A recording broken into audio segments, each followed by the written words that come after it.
this again. Little different this time. I told myself that money would never be a factor. Now I'm laughing at Benihana's with benefactors. I sell my soul for an artist's love with them giant raptors. My chef cooking that steak and lobster on.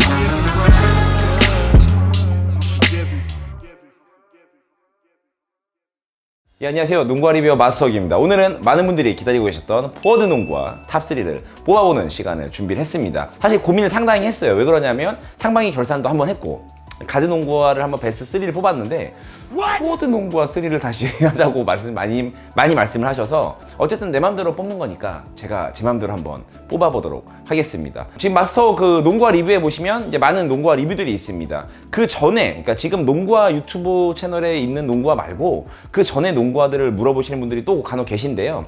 제가 이제 람보슈터라는 네이버 블로그를 오랫동안 사용을 했었습니다. 그래서 블로그는 한 7년 정도 리뷰를 했기 때문에 예전 농구화들은 거기에 하여튼 뭐 다 있습니다. 그래서 최근에 이제 유튜브에 올라온 농구화를 기준으로 나름대로 하여튼 선정을 좀 해보도록 하겠습니다. 그래서 이걸 보시고 또 막 저건 왜 없어요? 그건 왜 없어요? 하지 마시고 그냥 재밌게 하여튼 봐주시면 좋을 것 같아요. 제가 생각하는 포워드 농구화의 기준은 이제 쿠션이 어느 정도 있고, 그리고 뭐 접지도 당연히 어느 정도 좋아야 되고요. 그리고 발목 지지도 약간은 좋아야 된다고 생각을 합니다. 이 세 가지의 요소가 어느 정도 완성이 돼야 이 포워드 쪽에서 사용하는 농구화로서 굉장히 좋다라고 저는 평가를 하는데요. 그러면 이제 위에 또 쭉 보입니다. 제가 여지껏 나열했던 신발들이 쫙 나와요. 쫙 있습니다. 막 쫙 흘러가요. 일단 쿠션이 안 좋은 녀석들을 먼저 지우겠습니다.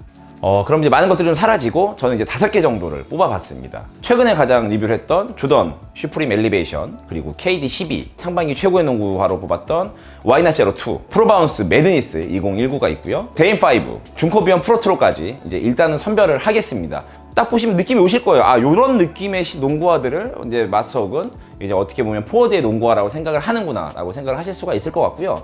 얘네들이 이제 장단점이 다 있습니다. 그래서 아무래도 쿠션과 접지를 조금 더 생각을 해야 되니까 그런 부분을 생각을 한다 그러면 여기서 제일 먼저 지워져야 될 친구는 바로 슈프림 엘리베이션이죠. 이 친구는 르브론 16처럼 지상고가 약간 있습니다. 아웃리거가 발달이 안 돼 있고요. 그렇기 때문에 발목이 돌아갈 수 있는 소지들이 좀 있고 아무래도 맘 놓고 뛸 수 없는 그런 느낌이 좀 갖고 있기 때문에 일단 조던 슈프림을 날려버립니다.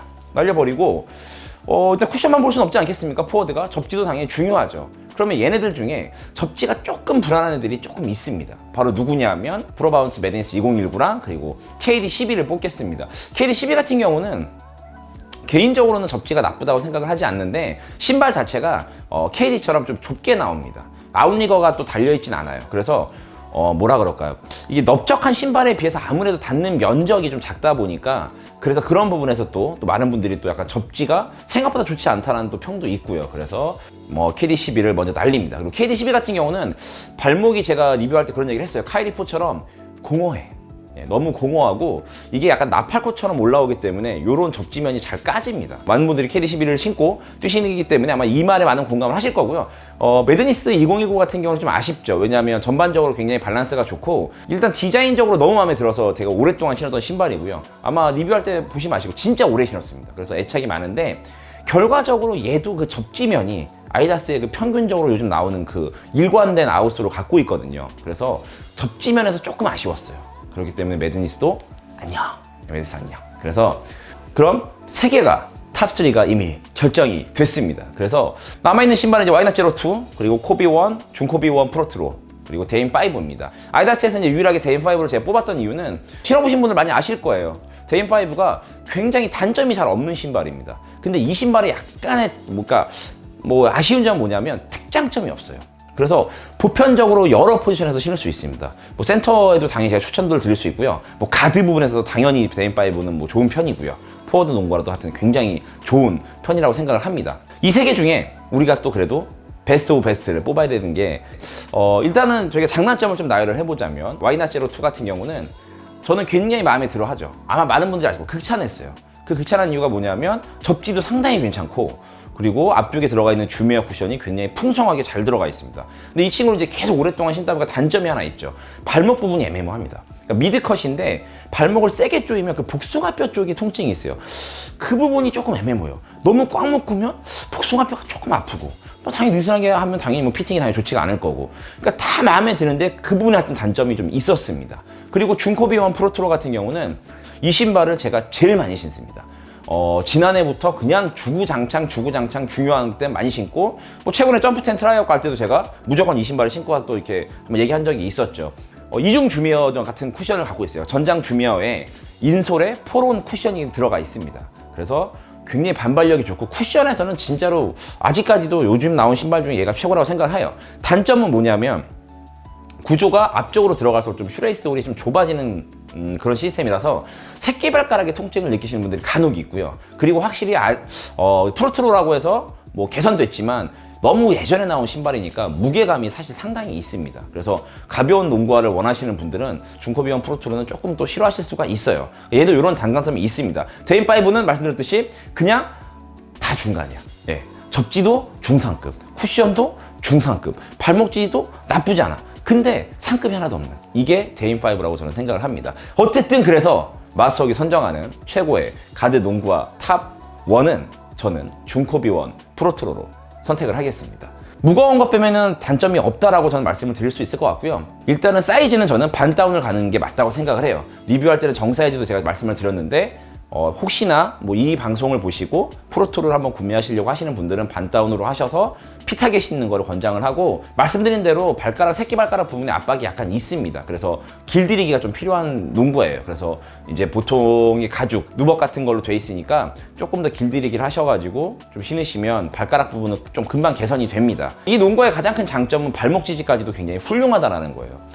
최근에 나온 미드컷 농구화 중에 발목 지지는 사실 얘가 제일 좋다라고도 볼 수 있어요. 물론 프로바운스나 메데인스처럼 아예 하이 버전이 있는 애들보다는 덜하지만 제가 말하는 와이나시로2, 데인5 요 라이너의 미드컷 중에서는 중코비원 프로트로의 아주 발목 지지도 상당히 좋습니다. 그리고 신발이 신어보면 뭔가 안정적이에요. 왜냐하면 요즘 신발들은 어떤 선수에 되게 특화돼서 나옵니다. 그러니까 아까도 얘기했듯이 KD12 같은 경우는 신발이 약간 좁고 길게 나오죠. 선수에 맞게끔 잘 나와요. 근데 이 중코비 1 때만 해도 약간 보편적인 어떤 디자인이 있었습니다. 약간 오리발스러운, 농구화는 약간 오리발처럼 만든다는 거죠. 중코비언 프로트로를 이제 나중에 리뷰를 다시 찾아보시면 발바닥이 정말 오리발처럼 생겼습니다. 그리고 패턴이 굉장히 복잡해요. 근데 이제 이런 단점이 있습니다. 지우개 아웃솔이다 뭐 이런 얘기도 있었는데, 일단 모르겠습니다. 내구성에 관련된 어떤 아웃솔의 얘기는 저는 사실 개인적으로 크게 못 느끼겠고요. 그래서 오리발처럼 넓고, 그리고 그 당시에 농구화들은 아웃리거가 상당히 발달해 있어요. 그래서 아웃리거도 상당히 발달돼 있다니까 바닥에 탁탁 이런 붙는 느낌이 좀 있습니다. 지상고 약간 있어도 느낌이 상당히 좋아요. 그리고 쿠션은 정말 안 신어보셨다면 저는 과감히 경험해보시라고 말씀을 드릴 수 있을 것 같습니다. 하여튼 오늘 마스터기 선정한 포워드 탑3, 탑3 농구화는 와이나시로2, 중코비1 프로트로, 데인5를 뽑았고요. 그리고 베스로는 중코비1 프로트로를 뽑았습니다. 제가 이제 상반기에 이제 농구화들이 지금 많이 나오면서 사실은 이제 NBA가 끝나는 지금 시점에는 사실 많은 농구화들이 나오진 않아요. 그래서 제가 재미로 이렇게 뭐 가드 농구화, 포드 농구화를 뽑아보고 있고요. 이제 다음 주 정도가 되면은 많은 분들이 기다리신 것처럼 르브론 17 소식도 나왔고, 쿤보의 또 첫 번째 시그니처가 나오고, 뭐 뉴발란스가 국내에 발매 안 됐지만 사실 뉴발란스도 지금 해야 되고 해서 이제는 조금 더 빨리 가야 되는 시기가 와가지고 아마도 좀 이렇게 또 베스를 뽑기에는 나중에 좀 시간이 좀 오래 걸릴 것 같습니다. 그래서 하반기 때도 많이 함께를 해주시고 저도 좀 더 열심히 신어보면서 많은 분들에게 빠르게 소식을 전달하도록 하겠습니다. 그래서 구독과 알림 눌러주셔서 신상 소식들이 이제 많이 나올 거니까 그런 신발들 리뷰를 좀 빨리 보셔가지고 구매하시는 데 도움이 되셨으면 좋겠습니다. 지금까지 농구화 리뷰어 마스터기였고요. 포워드 탑3였습니다. 센터는 없어. 센터 안 할 거야.